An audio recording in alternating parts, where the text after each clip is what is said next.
Good day mga kabersatil. Itong ginagawa natin ngayon ay basketball goal ito.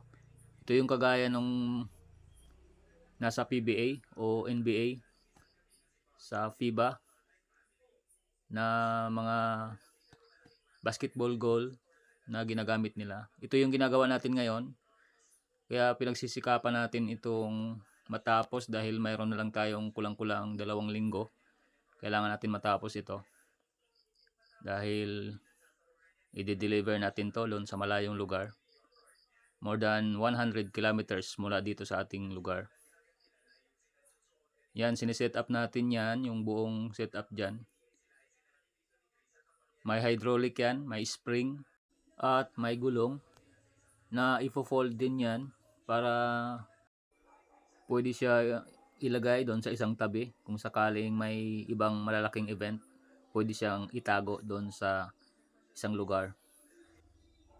Dito naman sa kabila, ito yung dinedevelop natin kung saan dito natin ilalagay yung ating mga concrete product, concrete furniture, concrete sculpture. Dito natin lalagay sa kabilang ito. Yan yung ating shop dyan kung saan tayo gumagawa